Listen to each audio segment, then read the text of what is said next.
Hey everyone, welcome to another quarantine edition of the Adam and Chris Show. I'm St. Adam. I'm Chris Malice. And Chris, today let's talk about the one, the only Undertaker. He Phenom. recently announced his retirement, so I think it'd be a good time to look back at his career, talk Oh, about sure. some of our favorite memories. Oh, you know what my favorite memory with him is. We'll get to that. Yeah. We'll get to that. But no, if there's anyone who doesn't know who he is, Undertaker is a professional wrestler, and I will say wrestler because he actually went out and had wrestling matches. Not sports entertainment matches? Well, I mean, Vince tried to dress him up, but Taker could wrestle. I mean, Taker could Yeah. have a really good match with most opponents. Mm. Not Giant Gonzalez, Well, no but one could most have a fucking good match with that guy. right. He, Um, I'll, Undertaker's like almost. I was gonna say he's like what 6'9", mm, 6'10". Um, you know, just look. They call him the man from the dark side. He looked it, dressed all in black, long coat, big, Western type hat. Every time you heard that gong that sounded the beginning of his music, you knew someone was in for a beating. yep. Had some of the most creative matches. I mean, he did the Undertaker versus Undertaker match. It wasn't good, but that was pretty creative. Mm, The Boiler Room match, that was good. that Buried Alive match, casket matches, the Inferno match, which I remember the first time I saw that, I couldn't believe it. Hell in the Cell. Um, just all kinds of matches. Mm, A Boneyard match, his final match. yeah. Which was pretty decent. Um, well, yeah. So Taker's been in the business for just shy of 30 years, Mm, at least with WWE. Before that, he was Mean Mark Callis and WCW, yeah. and as green as can be, as Jim Cornette would say, greener than a pepper tree when he was in WCW. Uh, But did you ever watch the Stone Cold Broken Skull podcast where oh he yeah, talked about when he was as green as he was, meeting Bruiser Brody. Yeah. mhm. And he started to piss Bruiser off, and then Bruiser heard him. He's like, "No, Yeah, man, I was dumber than shit, man. I shouldn't have done that." and that's an interesting point because where a lot of wrestlers can have their wrestling gimmick inside the ring and then be allowed to show who they are outside the ring. Taker always kept kayfabe. He Mhm. never really let anyone behind the curtain until I think it started with the Broken Skull session. We got to see him as himself, Mhm. and then That's they a good did that. pod, a good episode. Oh yeah, it was a really good episode. And then they did that Last Ride documentary on the network, and you Which got to is also see. really good. Yeah, that was really really good. So it was interesting to see Taker behind the scenes and stuff because you hear stories like my favorite behind the scenes story of Undertaker was WrestleMania 14 when they didn't know if Shawn Michaels was going to do business and lose to Stone Cold, Mhm. and Taker taped up his fists at gorilla position just so Shawn knew, like, you have to come through here to get to the locker room, and I'm going to be waiting for you if you're not going to do the right thing. Yeah, yeah, An- yeah. He another was. one, another one I thought was really funny was Bruce Pritchard was talking. Said him and Taker were driving to somewhere together, and they ended up in a really bad part of town wherever they were. And Bruce Pritchard is like he's freaking out because all he's thinking is like we're gonna get killed. And I don't know if they were like some bikers or something, and they pull up and Bruce is trying to ask for directions, and he's just like thinking they're gonna pull him out of the car and kill him. And then Taker just like nonchalantly leans over. He's like, "Hey, can you tell us how to get here?" He's like, he's not afraid of shit. Yeah. Oh, you don't need to be. He's 6'9", what, almost 300 or 400 pounds. Yeah, he was like, three something, like lower 300s, I think. Mhm. Especially in his prime. I mean, for a guy that big, for him to move the way he could, Yeah. I know, you know, like Kane once said, the Big Show was the best big man in wrestling. I always thought it was Undertaker. Oh, Nobody could yeah, move. I agree. It's the two best big men in wrestling are either Andre and Taker. That it's one of those two. You can make the argument that Taker could move around a lot more athletically, but Andre had really good ring psychology. He knew how to play to the crowd and do things like he used to do that thing where he got caught up in the ring ropes and then he knew how to just play the psychology pretty well. Taker was a bit more of a physical, but it's down to them too, hands down. I mean, you Right. don't got other big men that could that pale in comparison. I think you can get Big Show and Kane. Kane and a couple others on their level, but you know, I don't hear you saying Kali on that list. well, Khali was a terrible wrestler. I mean, that's the thing. A lot of people, you can. Here's the thing: in pro wrestling, there has always been a lineage of big motherfuckers that can't move around. When you're as big as Khali is, moving around the ring becomes more impossible. I mean, like those last years of Andre's life. I mean, at one point, if you ever watch documentaries on Andre, at one point he had to take a shit in the bathtub because he couldn't sit on a normal toilet. You know, at one point when you get that big, you don't have a normal life. You can't live like most normal people. Therefore, you can't run around in the ring like a lightweight, especially when you're Khali's side. And have you ever seen pictures of Khali's legs? How No. skinny they are? They're skinnier than my legs, But I Well, mean, in you all had fairness, I've never looked at your legs either. well, I always wear baggy pants, but I got some chicken fucking legs. But I mean, like you had, I think it was Haystacks Calhoun. You had a bunch of these uh big guys that they weren't always mobile, but I mean, it's the image of the big motherfucker destroying somebody, you Hmm. know. So my And issue is Undertaker was really good at being scary as a big guy. It yes. wasn't just a big guy, but he could lower his voice, roll his eyes in the back of his head. I remember as kids, because he debuted in SummerSlam 1990, so I was probably about 9. So my Mhm. brother was 6, and my brother was like scared to death of him, especially that angle where Undertaker fought the Ultimate Warrior because he put him in that body bag. And Noah legit thought that the Warrior died and they got someone to replace him. Yeah, which that's actually a classic wrestling rumor that there was a second Ultimate Warrior. No, it was Jim Hellwig, Jim Warrior. Yeah, it was him. um, his body he just had his ups and downs. So I'm not going to talk about Warrior.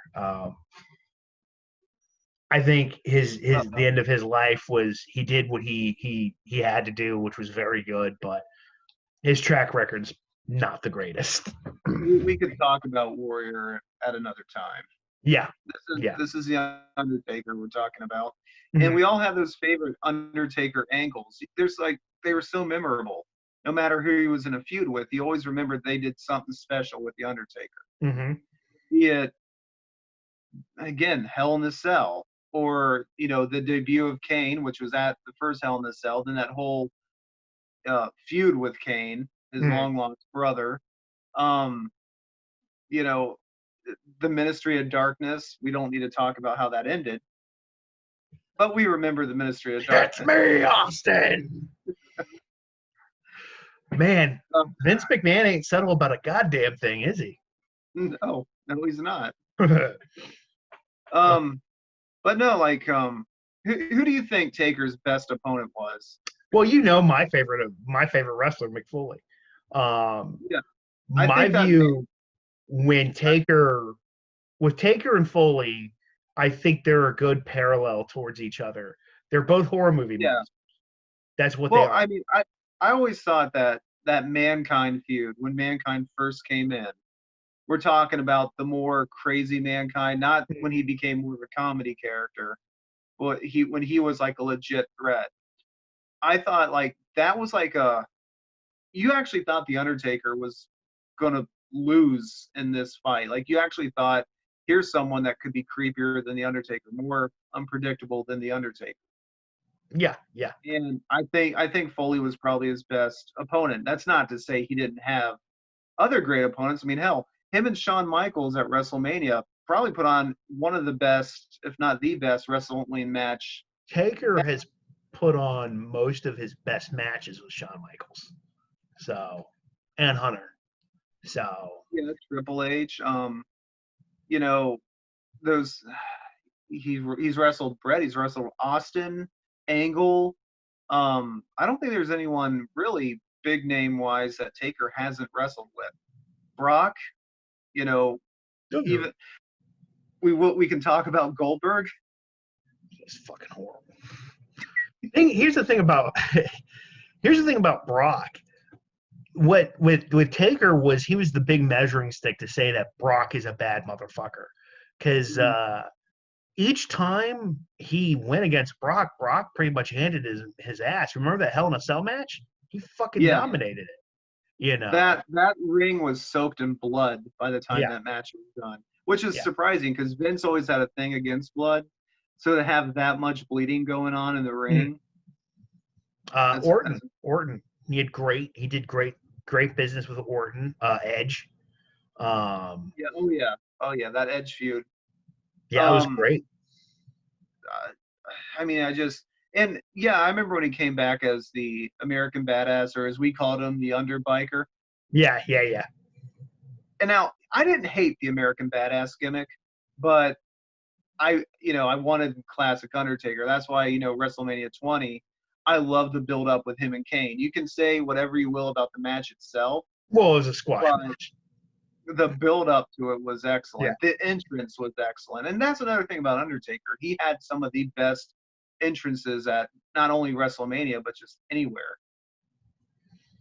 If that gimmick was not on somebody else, I think it would have failed. I think Well, part of what it was Mark Calloway's devotion to that character, mhm. to doing that stuff correctly, is what made that right. I mean, imagine now we're kayfabe broke. Just imagine if like a Taker, like a character like Taker were to emerge. You know, they'd be putting them on cereal boxes. Hey, can you go do this Make a Wish thing? I'm a scary motherfucker. Do you really want to have me around kids? You know, um, it just with today also, I just don't think it would work the way it did then too. And a big part of that was also Mark going, I'm going to be way more reserved than everyone else. You know. Well, yeah, I mean, he always kept in the Undertaker persona whenever anyone was around. Now backstage and stuff, there are some great stories. I guess especially when he was younger, Taker liked strip clubs. Kevin Nash told a story about, in his Diesel days, being at some strip club, thinking he's the only big guy there, and then he sees all these strippers over this other table. There's this other big guy with long hair. He's like, "Is that Taker?" And he looks up and like it's Taker, and Taker's like sending him shots of Jack Daniels and shit. I'm like, Yeah. some of those stories, I would like for Taker to, now that he's retired, to write like a tell-all book, because I would love to hear a lot of those on the road stories. I bet you if he does any shoot interviews, it's only going to be reserved to WWE. Mm-hmm. Um, I know a lot of people after they leave the business. There's now so many. I love shoot interviews. I think they're interesting. That's my big part of wrestling. It gives you a really good idea of what the business is like. But there's You like like a lot of you, New Jack shoot videos. huh? Oh, I I love them. said you like a lot of the New Jack shoot Well, I'll videos. tell you who I state is the best shoot interviews to watch: Kevin Nash and Ric Flair. Ric Flair, because that motherfucker's been around for such a long period of time. He gives you knowledge of the business, and I mean, at one point he was in North Korea with Muhammad Ali. Yeah. So just that, but Kevin Nash might not be the greatest wrestler, but he understood the business pretty well. New Jack's shoot interviews are great because, New Jack's fucking nuts. Cornette has good shoot interviews. Um, Cornette has good shoot interviews. I like to even listen to Paul Heyman interviews. yeah, yeah. I mean, really, like you go to any of those ECW shoot interviews, and it's going to be entertaining. Yeah, yeah. Um, I would love to see Mark do stuff like you shoot, but I guarantee anything like that's going to be reserved for Vince and WWE Probably. Network. Now, we Undertaker's been involved in some not so good situations. Like, did you ever hear the story about when he beat Hulk Hogan at Survivor Series? I think it was in '91 for the Mm, title, and he tombstoned him mm. to pin him. And Undertaker, like if I were a wrestler, I would not want to take a pile driver, but Yeah. I'd take it from Taker because I'm like, this guy knows what he's doing. Well, But other I don't than think I'd that, take it it's from the way anywhere they else. do it too. Yeah, Right. Well, so him and Taker does the tombstone to Hogan and pins him, and Hogan tells him, "I can't feel my legs." And Taker's like, "Shit, did I just injure Hulk Hogan?" And that's when the paramedics came in and they got Hogan out of there. And Hogan's backstage saying, he's having trouble with his legs and everything and his neck. And Taker's just like, oh my gosh, I think I might have hurt the biggest star in the company. mm. Turns out Hogan's fucking with him. Now, Taker didn't find it funny. I don't give a shit when anyone says Taker would fucking hand Hogan his ass. Well, right. But, this is that whole thing of like, and people are like, it wasn't even a funny joke to play on someone because here you are, it's your first year in the company and the biggest guy in the company is saying you hurt him. Yeah. You would be sweating bullets. Here's my thing. Shawn Michaels has been accused of doing petty diva like shit like that. We all know he was wrong for doing it, but like or hate Shawn Michaels, you can't debate that the dude had the fucking talent to back the shit he did. The reason he was such a dick to get on top was because he was smaller than a lot of other people. And at that time, wrestling ability, work rate didn't matter. What mattered was how big you were. And Well, you can take I'll take Shawn Michaels over some of the behemoths any day of the fucking week. well, I think another reason Michaels acted the way he did were some of the pills he was taking. That too. But I mean, if you ever watch, did you ever watch the Bret Hart Michaels documentary? Both Mm-hmm. guys were, told by the big guys, "Hey, you guys will never headline, so what's Well, the bother?" I mean, to get away from Undertaker for a small moment, that's that heat between Bret Hart and Hulk Hogan with what happened at WrestleMania 9. Mm-hmm. Yeah, And, I'll take Bret Bret, Hart over Hogan any day. but yeah, there was that. Another really bad thing that the Undertaker was involved in was that match with Goldberg. That was scary. Yeah, and if you That watched the was documentary, you saw Michelle McCool watching uh-huh. it. Like she was concerned. She was texting him saying, "Hey," she texted his doctor. That's what she said. Is he okay? She texted the doctor there, and that happened in Yeah. Saudi Arabia too. So that's thousands of miles away from home. You know. Those Saudi shows just don't have any good endings. Like every time they have a show, something fucked up happens. We can. Look what happened. Look what happened at the show before that. It was Taker and Kane versus DX, and Sean almost. Yeah, I don't want to say he almost died, but he almost got really hurt when he took that dive out of the ring and no one was there to catch him. Yeah, yeah.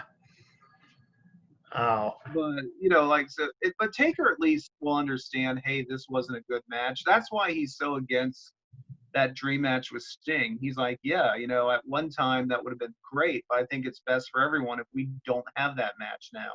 takes a lot more of a performer to sit there and say, "We're not going to do it because you guys won't like it," and not give you them that, than sit there and go like, "Yeah, it's not going to meet their expectations, but we'll fucking do it anyway because of money." It takes a lot more of a performer to do what he's done, and I fucking totally get that. It wouldn't be good if Sting and Taker went at it now. It's Well, years right. too late, Like you said during that Boneyard match at WrestleMania, you said this is probably the best way to present this because Taker's body, is not what it used to be. Yeah, and it's okay. And Father I Time gotta knocks on agree your with you. shoulder. Like like I said, I think it was the climax of a movie that WWE Studios now has to film. Mm-hmm. Film the whole movie. We know how it ends. Let's see it from beginning to end now. Mm-hmm. I I, Um, I I'll tell you, I thought Kane was going to appear during that match. When the Druids broke through that barn, I'm like, watch, a mausoleum's going to open up and Kane's going to step out. I was actually shocked that that didn't happen. I think me and Kane once suggested that what they should have done was have one final WrestleMania with Kane and Taker, and then they both retire each other. You know, um, But what would be the story at this point? I don't know. You can't really do more with that. And then Glenn's hung it up too. I mean, he's mayor of a city, so um, You know, him of all people voted for like them not to wear masks in Knoxville. I'm like, you or Kane.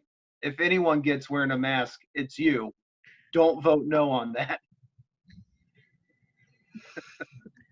uh, But Glenn. um, but no, I mean like Taker's taken some abuse, and like he's the guy that even if he gets hurt, like I don't think you'd know it. No, you're right. I think the only time the Undertaker character ever really showed how human he was after that match at Triple H at WrestleMania. What was it? WrestleMania The Hell in a Cell one. 26? No, not the one before that, where they had to drive him out. Oh yeah, we're what was great was I didn't think Taker would be so dominated in that match. That's what made it interesting. Fucking Hunter destroyed him. It was mostly Hunter most of the time, you know. Okay, well, let me ask you a question. If you had to do your top 5 Undertaker matches, and one of them has to include the American Badass Undertaker, which matches do you do? Oh geez. That Hell in a Cell match, the 6-person Hell in a Cell match with Taker and all of them, that was a good match. I don't give Okay, a shit what anyone said. Yeah. there's one. Was that was he American Badass then? Yeah. So there's your one American Badass one. Um, Taker versus Kurt Angle, though that was good. Which time? Oh, I forget. Each time they went against each other, it played so well because Kurt Angle was good at being a comedic Weasley fucking heel. He was just Mhm. so good at doing that. And really, that's not the type of character I'd sell to him. He didn't need to do that, but he did, and he did it very well. Um, I'm trying to think of which time with probably the best Hunter and Taker match was that Hell in a Cell match, hands down. The Hell in a Cell with Shawn and Taker, that was great. Man, you know my number one Taker match is Hell in a Cell with him and Mankind. So, So um, you like most of your matches are Hell in the Cells. yeah, and it's funny. I think he's only won like a handful. Yeah. He won Mankind. He lost Michaels. He won. He He lost lost the Brock. 6-man. Huh? He lost against Brock. Lost against Brock.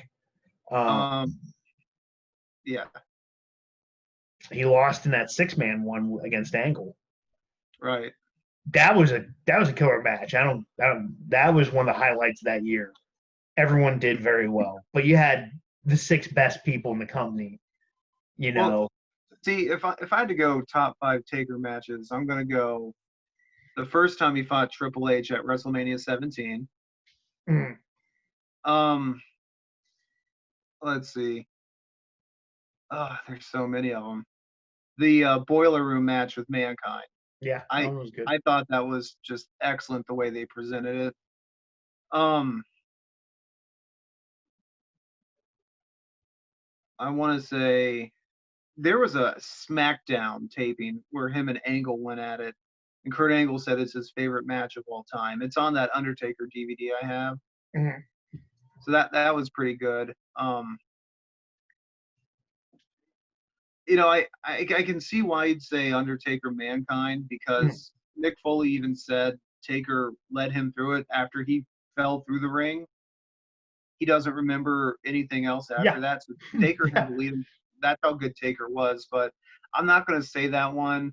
Um, for like just shock value of it, I gotta go the first Inferno match because I Yeah, had never seen anything like that. And then you gotta go both times Taker faced Shawn Michaels at WrestleMania. yeah. I mean, I that's mean, I would those are count both them as considered number two one. best. Mm-hmm. Um, Me with the Taker and in the Hell and Mankind in Hell in a Cell. I grew up on horror movies. For somebody that loved horror movies, you're watching Frankenstein fight, you know, um, Jason Voorhees. Basically, that's what it Well, was. see, that's why I went with the Boiler Room match. That Mm. was filmed like a horror movie.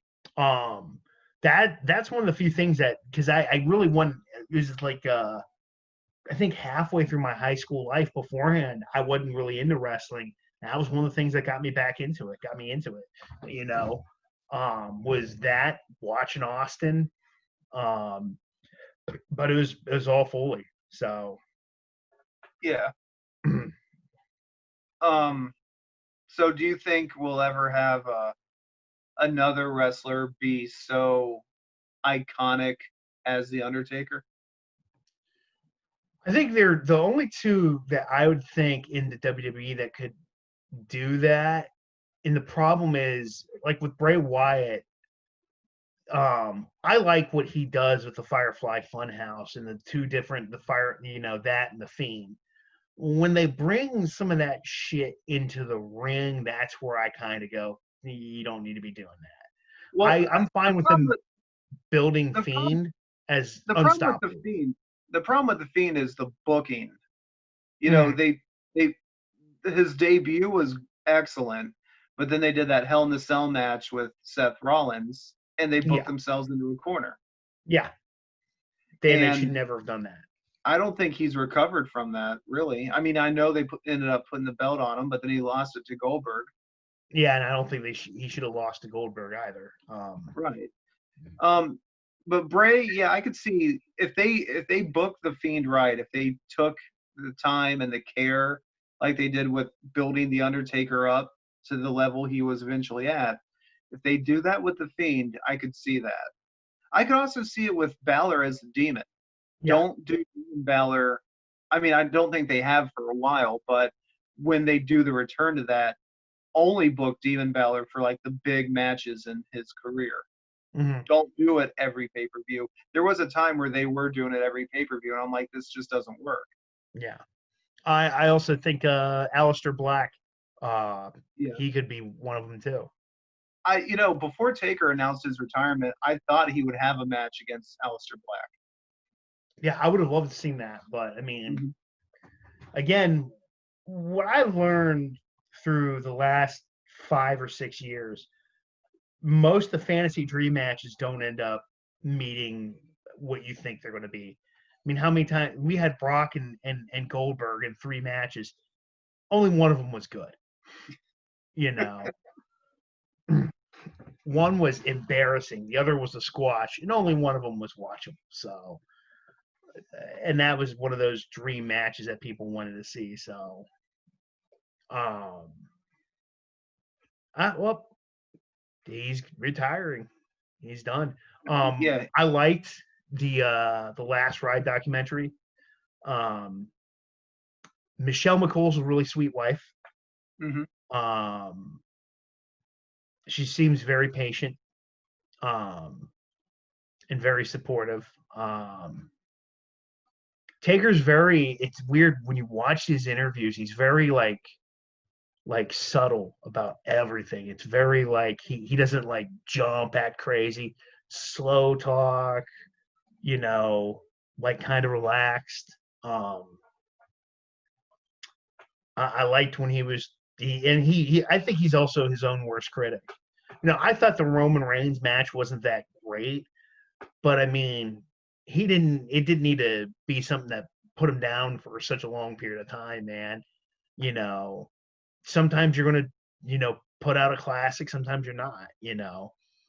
Um, Well, um, if you watch the final chapter of that documentary, he mm, talks about the day before they film that Boneyard match where they're just at the location watching everything get ready. He gets a phone call from his niece, and his brother had a heart attack Mhm. and died. Yeah, Died of a yeah. heart attack, and he had to then do the Boneyard match the next night. Now, I don't think anyone would have blamed him had he said, "I can't do this right now." Mhm. But the professional he is, with all that emotional turmoil, with having to, like you said, call his mother and everything about that, and he still did that match. I mean, Taker's one of those guys. I don't think you'll have another one like that. At No. least not for a while, because someone that's so dedicated to the business that they can, no matter what's going on in here or in here, they can separate themselves and go out and do it. He's not a I don't I he is on Twitter now, but for a while he wasn't. Like there was an Undertaker Facebook page, but you knew he wasn't operating it. Yeah, yeah, yeah. Stuff like that. The only wrestler I can think of right now that could live kayfabe like he did is MJF, Yeah, yeah. and bless him for it. Yeah, yeah, he's great. He's great. Well, Kevin Sullivan did to the when back in the early days, to the point that people thought he was really a devil worshiper and all that type of shit. Well, Um, you want to talk? I mean, back in the day, look at Roddy Piper. yeah. Well, you ever hear the story about Classy Freddie Blassie? Which one? The I've heard one where the gun was pulled out on him and he still fucking he no sold it, dude. One of was it I didn't hear Sinatra's that. buddies? So here's the story, just so everyone's watching. Classy Freddie Blassie was a fucking heel. He was working against Bruno Sammartino that night, who's over, who's one of the biggest faces in the company. He cheated, beat Bruno, and at the time, the heels and the faces both had separate locker rooms to maintain the illusion. Well, there's a bunch of commotion, a bunch of people walking, and he got led to Bruno's room. He went in there, and Bruno's in there with I think Frank Sinatra, I believe, and one of Sinatra's friends. Guy pulls a gun on Blassie, Classy Freddie Blassie, and is like, "Oh, I'm gonna shoot him. I'm gonna shoot him. He screwed you over." And Blassie just sits there, like, continues to be a heel. And then Bruno was just like, "Oh, I'll get him next time." When you have a gun pointed at you and you're still working, that's the sign of devotion to the craft. I think Taker was a lot like that. I think he would have done something like that too.